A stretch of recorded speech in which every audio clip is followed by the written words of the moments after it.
This presentation, which has been graciously provided by the Ontario Ministry of Natural Resources, focuses on forest growth and yield and permanent growth plots. As one can see here, this is a little intro that the OMNR has provided, and it says seeing into the future of our forests, and that's what permanent growth plots or permanent sample plots or ecological land classification does. It allows us to make an estimate of what is provided in the forest, and so and then these estimates are done by using computers and then doing modeling, but all of this can only be done if accurate measurements are done in the field, and that's so critical. And with good quality data that we need to project into the future, we need accurate information, and that's why we need forest technicians to do that kind of work. So what has been developed is the Ontario Growth and Yield Program, and it's one of the initiatives that is in Ontario, and every province has some kind of program like this. So first of all, let's just kind of look at the history of what has been done. In regards to the history, is that over the last 50 years, different types of programs have been initiated to collect data about the forest to make estimates of its growth. And different design approaches have been done in laying out the plots. So we're going to look at that now. Key thing is we want to first of all do is make some definitions. Okay, and the first one, what is growth as compared to yield? Well, growth is an incremental increase. And what we mean is that a height increase between two successive measurements would be growth, right? Or diameter measurement. So that's what growth represents. And then comes the magic part of trying to figure out what is yield.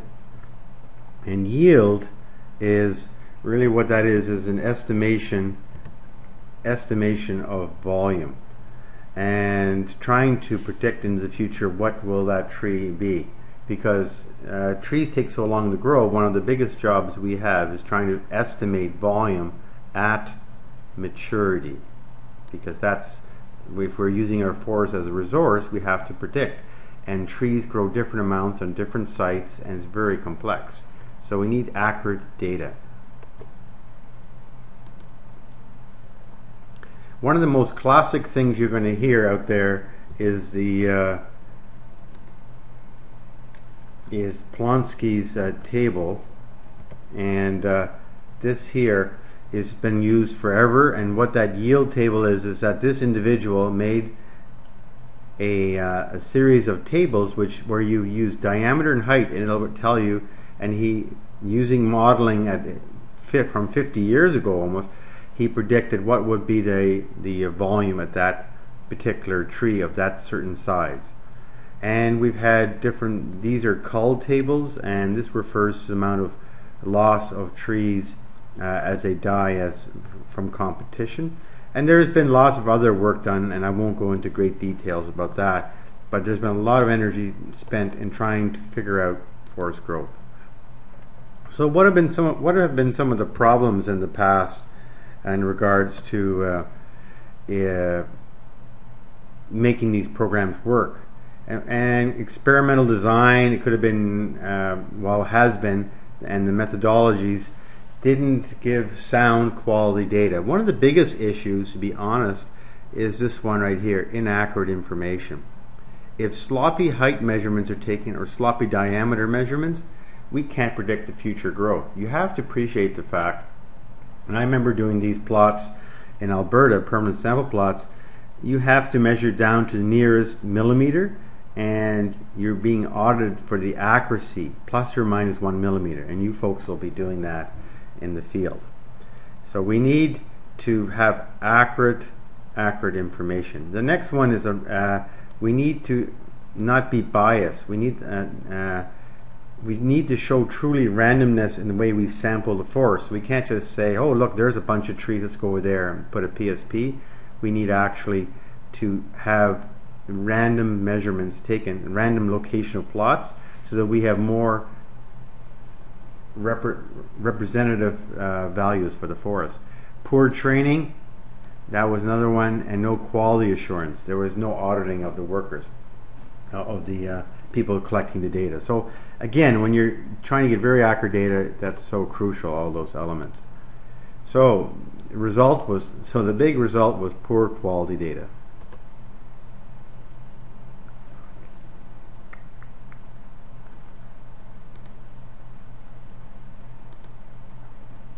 So now there's a new beginning, and the big thing is, and it doesn't matter here what workshop that is from the ministry, but the key thing is there has been a new initiative in setting up a good quality growth and yield program.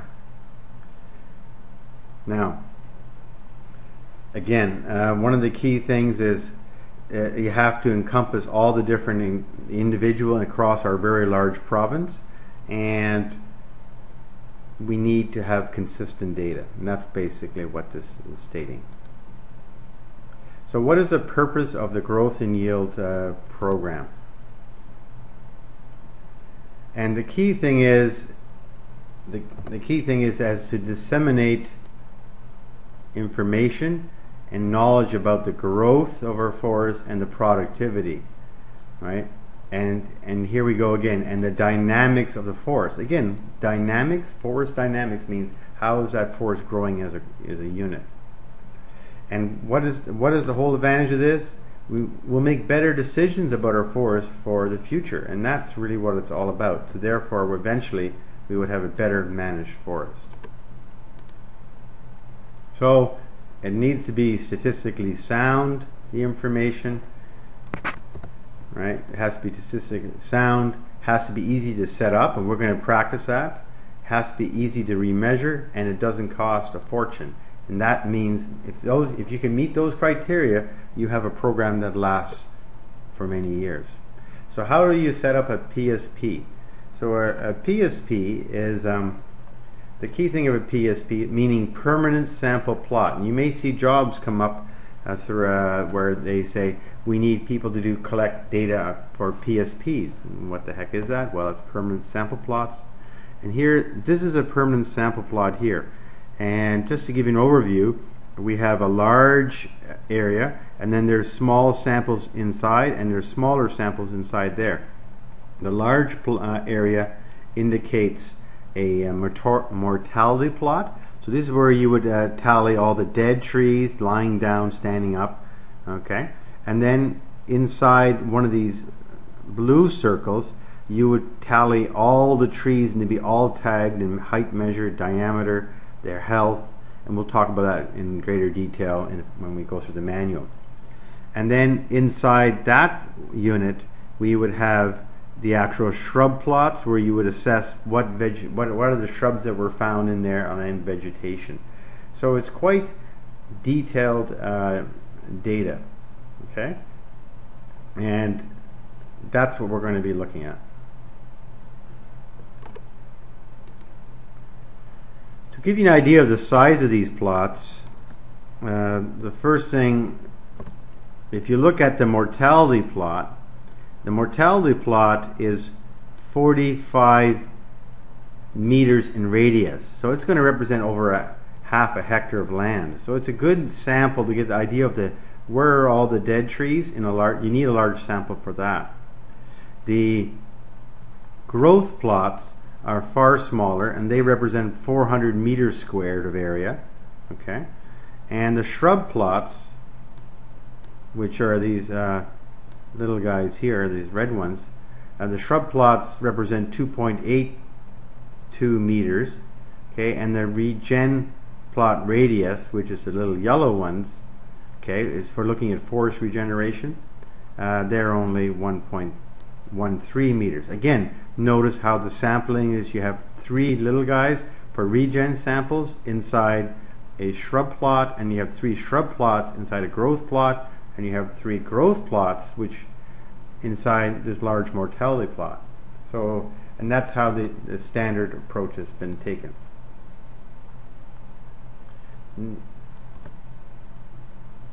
Okay, so there's been a lot of information collected, and basically this talks about the differences, and the key thing is they've removed the small regen plots to be a little more efficient, because they found the data was adequate enough the way it was.